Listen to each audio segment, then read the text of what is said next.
Every day, we go on with our lives and follow our routines. For most people, today will be an average boring day that they wish would end. Only if something bad happens to us, we start to realize that a boring day isn't underrated after all. An estimated 240 million calls are made to 911 in the US each year. That means 650,000 each day. Half of them are emergency calls made by people in need of assistance, but there are also calls that make your blood run cold, because in those calls, the person that is in need is already dead, and the one that is calling is the killer. Today we are counting down 5 chilling 911 calls made by killers. In June 2009, 33-year-old Deborah Jetter allegedly killed her 12-year-old daughter and severely injured her 13-year-old daughter at an abandoned house in Hillsborough. Both of the girls were found with slashes on their throats. In May of 2009, Lester Lee Jetter filed for a separation from his wife and mother of 2 daughters, Deborah Janelle Jetter. The exact reason for their separate has never been revealed in detail, but Steve Rawson, a 56-year-old lumberyard worker who lived down the street from the Jetter family, admitted to having called the police a few times on their residence in the single-story house on the corner. It was a noisy house, and other neighbors also had called police, he said. Deborah Jetter took the news very hard. Shortly after Lee's request, Deborah attempted suicide at their house and received psychiatric treatment at the DePaul Center in Waco, according to court records. Court records were filed on May 22nd, the day after Deborah's suicide attempt at the family's house in Hillsborough, revealed that there was worry about putting the girls' care in their mother's hands. In those records, Lee Jetter filed for divorce and was granted a temporary restraining order against his wife. Lee wrote to the court, revealing that his wife had attempted suicide with the children at home and was under care and observation at the DePaul Center on a mental health warrant. Lee Jetter also explained further concern that she may be released within a few days, and I am concerned about her possible actions regarding the children. While Lee Jetter's requests were held for the duration of his wife's hospital care, a short time later, in fact, the day before Deborah's visit with her 2 daughters, a hearing was held. The judge decided to lift a restraining order against Deborah and allow her to see her children.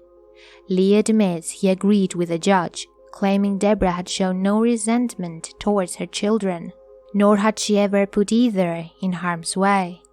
The girls seemed to be excited about the decision. The 32-year-old picked up her 12 and 13-year-old daughters at 6 p.m. on Friday and told them she had a surprise. The girls told their dad goodbye, and authorities say they too were excited to get into the car with their mom and find out what her surprise was. 3 hours after they said goodbye, both girls were found bloodied in the bathroom of a sprawling abandoned ranch house. Their throats had been slashed. The scene was horrific. Kesley Leanne, aged 12, was dead. Kirsten Lay was clinging to life. It was recently revealed by Kirsten that her mother came after her with a knife first. While under attack, she yelled for her sister to run. Deborah released Kirsten, wounded, and charged Kelsey. Their mother calmly called 911 just after 9 p.m. and told dispatchers she had just killed her 2 daughters. Kirsten can be heard faintly in the background of the call. Hill County 911, what's your emergency? I just killed my children. Excuse me? I just killed my children. Where are you? I'm in the abandoned house on Highway 77 right after you go underneath the highway. One of them's still alive. Hurry. How? Under what highway? You're on Highway 77 where? I'm on Highway 77 right after you go under 35 going towards Milford. Get an ambulance out here to save the one that didn't die. Come on. Hurry up. What's your name? Bitch, call them. Have you already called them? Yes, ma'am, I have. Okay. I need your name. I don't want to tell you my name. Are you in your car? No, I'm not in my car. I'm in the house walking around. And one of them is still alive for real. She's asking to be saved, and I couldn't handle that. And so now She's in an abandoned house at it's that been a location. long time. She might already die because she's flat out a lot. And hold on. What, baby? 77 minutes. Be still. What did you say? I want to talk 911. She said, please say to her. Okay. Well, we've got people en route.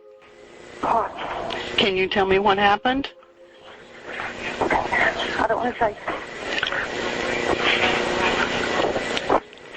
I don't see any lights. They're not coming. Well, they're on their way. How many children do you have? Oh, Huh? two. Two? One is dead. One of them is dead. She's dead. But the other one, she wants to be saved, and she needs to be saved, and I don't see any lights. Tell them to get the fuck out here. Do you have any weapons? I do. I have a knife. Well, Huh? hold on. What's your name, darling? I'm not telling you my name. I'm off the door. How old are your children? Hold on. You see that? Okay, they're coming. God damn it, hurry up. Honey, they are coming. They're on their way. When deputies arrived on the scene, they find Jetter, who is 6 feet tall, with both hands in the air, holding a cell phone. A knife was lying on the roof of a nearby car. Deborah was put on suicide watch at Hill County Law Enforcement Center and arraigned on charges of attempted capital murder and murder. Her bond was set at $1.5 million. On May 28, 2010, Deborah Jetter, age 33, pleaded guilty to capital murder and attempted capital murder. Jetter was transferred to a Texas Department of Criminal Justice prison unit in Gatesville after she was sentenced to life without parole. Number 2. A 17-year-old boy who shot his sister and mother said that watching the horror movie Halloween gave him the idea because he was amazed at how at ease the boy was during the murders and how little remorse he had. On October 3, 2012, at 11:15 p.m., Jake built up the courage to kill. On October 4, 2012, Evans called 911 telling a dispatcher, I just killed my mother and my sister. Parker County 911, where is your emergency? My house, What's the address?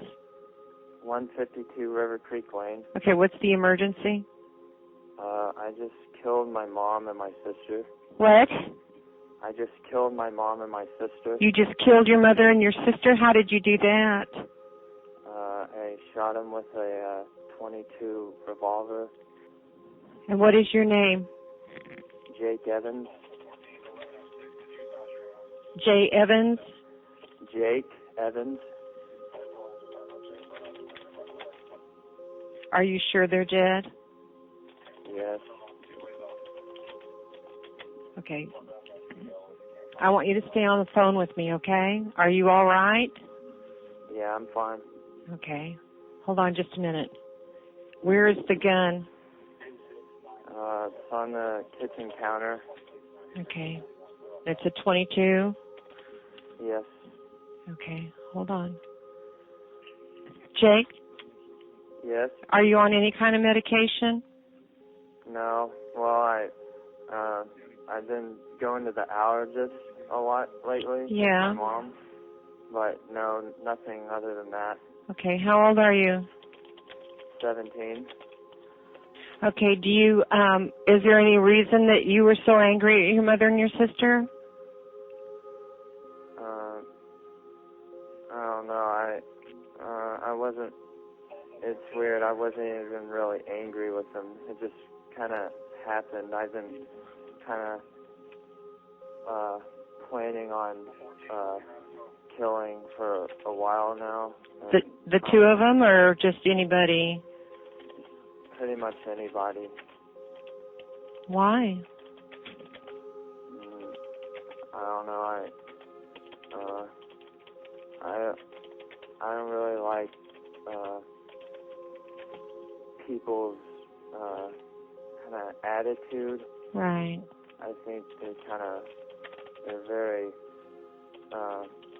like, emotional. I don't know, verbally rude to each other and stuff like that. Right. And I don't know. It's okay. It's just my family. I don't know. They're just kind of really. I guess this is really selfish to say, but to me, I felt like they were just suffocating me in a way. I don't know. I think obviously, I'm pretty, I guess, evil, but that's, whatever. Okay. Sorry. No, don't be sorry. It's all right. I'm listening. Okay, you have my undivided attention. Were your mom and sister in their beds? No. This is really gonna mess me up for this, in the future. See, my sister, I told my sister that my mom needed her. Mm-hmm. She was in her room, and she came out of her room, and I shot her, and she rolled down the stairs, and I shot her again, and then I went down and I shot my mom about maybe 3 or 4 times, but I'll never forget this. Okay, that's fine. My sister, she came down the stairs and she was screaming, and I was telling her that I'm sorry, but to just hold still. Mm-hmm. That, I was just gonna make it go away, but she just kept on freaking out. But finally she fell down and I shot her in the head about probably 3 times. So they're both downstairs? Yes. Parker County deputies found Jamie Evans and daughter Mallory dead of multiple gunshot wounds inside the house in the 150 block of River Creek Lane in Annetta South. Evans was arrested at the scene. Evans said he had watched the Rob Zombie remake of Halloween 3 times earlier that week and felt it would be the same for me when I kill someone, he said. The 2007 film is about a 10-year-old boy who murders several people and kills a number of others 15 years later. Evans said he also had planned to kill his grandparents at their home across the street and his oldest sister who was there, as well as another oldest sister who was home from college, according to the statement. My plan was to kill my sister and my mom at my house and then go over to my grandparents and kill my older sister Emily and my 2 grandparents, Evans wrote. Authorities have said his father was out of town at the time. Evans, who was homeschooled, said he argued with his 15-year-old sister Mallory after she made a racist comment, and he felt his family were becoming people he hated. After hitting golf balls, running errands with his grandmother, and watching television at home, Evans put a knife in his pocket and thought about killing Mallory, according to the statement. But he decided to kill his mother and younger sister with a gun, stolen from his grandfather, so they wouldn't feel pain, he wrote. Jacob Bryan Jake Evans pleaded guilty to 2 counts of murder. As part of the plea, the state waived a capital murder charge. He was sentenced to 45 years in prison. Number 3. Omar Mir Sadiq, also known as Omar Mateen, was an American mass murderer and domestic terrorist who killed 49 people and wounded 53 others in a mass shooting at the Pulse Gay nightclub in Orlando, Florida, on June 12, 2016, before he was killed in a shootout with the local police. It was the deadliest shooting by a single shooter in United States history until the Las Vegas Strip shooting on October 1, 2017. Mateen was born Omar Mir Sadiq on November 16, 1986, at Long Island Jewish Medical Center in New Hyde Park, New York, to Afghan parents. Mateen legally purchased a Sawyer Sig MCX semi-automatic rifle and a 9mm Glock 17 handgun, the two firearms later used in the shooting. He also attempted to purchase body armor but was unable to do so as the store where he tried to make the purchase did not sell the product he wanted. A salesperson at the shop then said he contacted the FBI, but federal officials said they had no record of such a report, and the local sheriff's office also said it was unaware of the incident. Before the shooting, he had been investigated for connections to terrorism by the FBI in 2013 and 2014. During that period, he was placed on the terrorist screening database, but was finally removed. In a call to 911 during the shooting, Mateen identified himself as Mujahideen, Islamic soldier and soldier of God, and pledged his allegiance multiple times to Abu Bakr al-Baghdadi. He said the shooting was triggered by an airstrike in Iraq that killed Abu Wahib 6 weeks before. At approximately 2 a.m. on June 12, 2016, Mateen entered the Pulse nightclub in Orlando and began shooting. At 2:22 a.m., he made a 911 call in which he identified himself as a nightclub shooter. Hello there.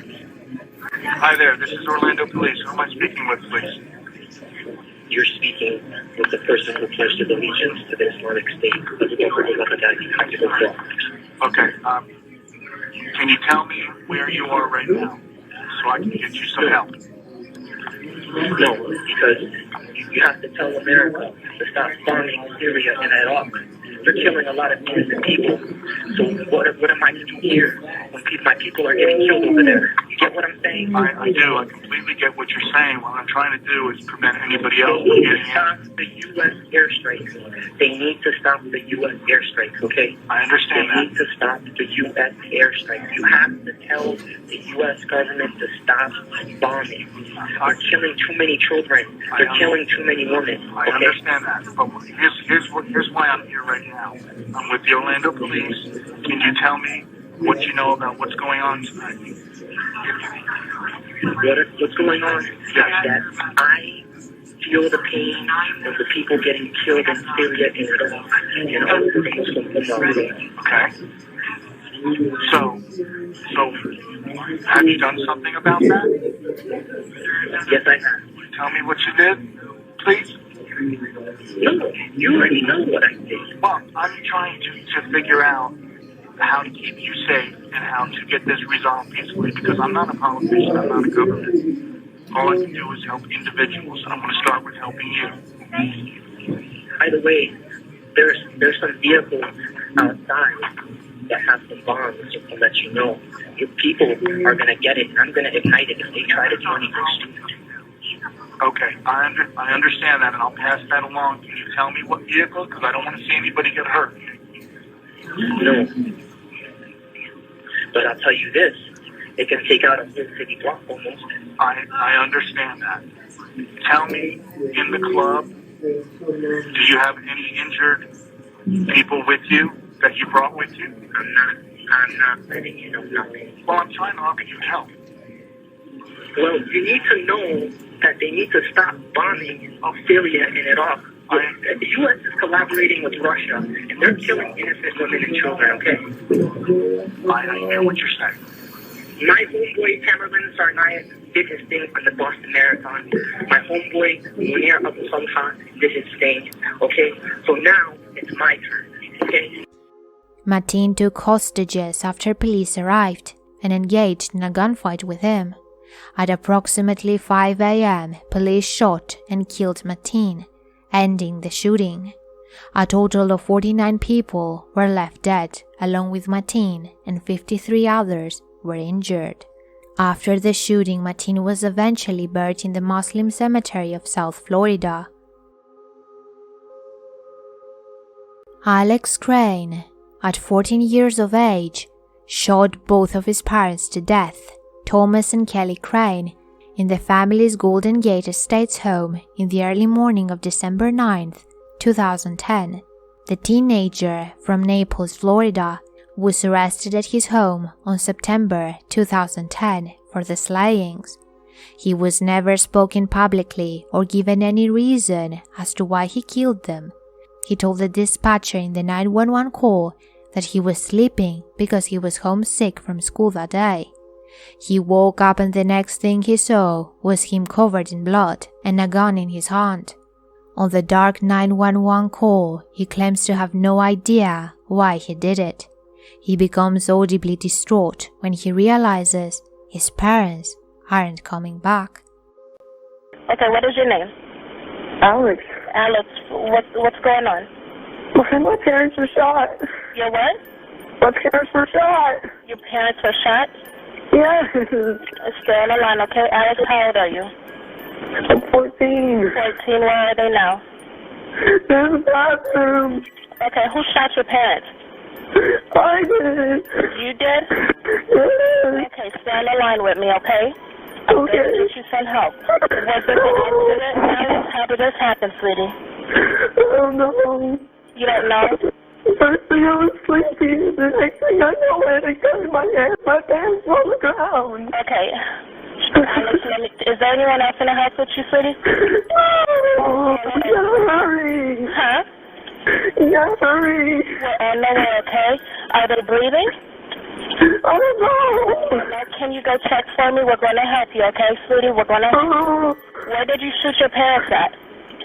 In the bathroom. Okay, where? When you shot your parents, where did you shoot it? Where did the gunshots land? What? You shot your parents, right? Where did you shoot them at? When you shot them, where did they hit them at? I hit my dad in the shoulder, and I don't know where I hit my mom. Okay, can you try to call your dad? Let me know if he's responding to you. What? Call your dad. Is he answering you? Dad! Dad! Dad! Dad! We're on the way, Alex. Where's the gun now? It's in the bathroom. Okay. What are you? I don't know why I did it. Okay. We're going to help you. Okay, were you and your parents arguing? No. No? Okay. You said you were sleeping and you woke up with the gun in your hand? Huh? Yes. You just told me to call 911. Who told you to call 911? My mom. So your mom is breathing? She's answering you? I don't know. Listen, Alex. Mom! Mom! Mom! Answer me, Mom. Alex, are there any other weapons in the house? No. Okay. So it's just the one gun that's in the bathroom with your parents now? Yeah. All right. Were you upset with your parents before this? No, I wasn't. I wasn't upset. Okay.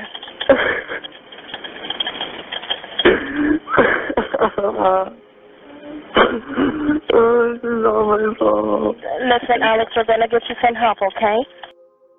Little evidence has been released publicly in the case. Deputies found the bodies of Thomas, age 40, and Kelly, age 39, in the master bedroom of their home, following an emergency call from the home at 8:30 a.m. Throughout his court case, Crane never gave a reason as to why he killed his parents.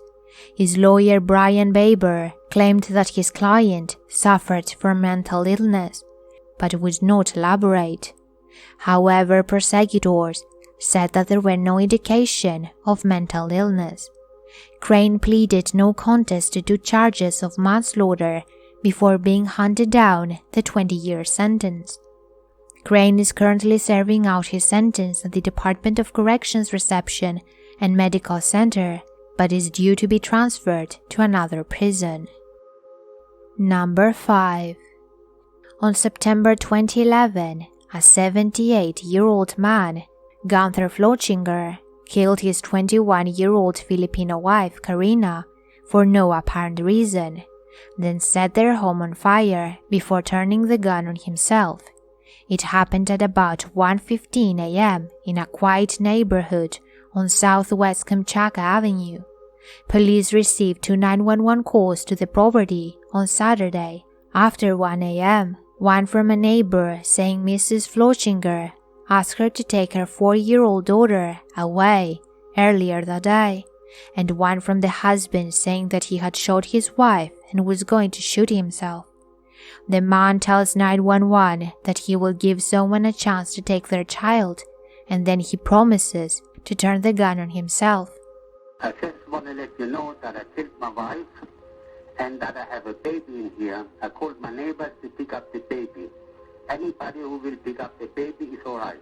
After that, I will take my own life. Okay? How are you? Only one message. No repeat. Officers arrived to find the front door ajar and the man dead inside the home, behind the door. Officers also found the woman dead in a back bedroom of the home, which had interior smoke damage from a fire thought to be started with gasoline. Neighbor Steve Tango, a neighbor 2 doors away, told the Orlando Sentinel his wife Shannon woke him about 1 a.m. to say that their neighbor had phoned. Mr. Flochinger was not the father of the little girl. The pair reportedly met online while Karina Flochinger was still living in her native Philippines. Tango said to the police that the 2 families had grilled hamburgers together that evening, and there was no indication anything was wrong between Gunther and his wife. Hey there, and thank you so much for listening. If you like this video, please leave a thumbs up, and if you like my videos and want to see more, subscribe to my channel, and I will see you all in the next one.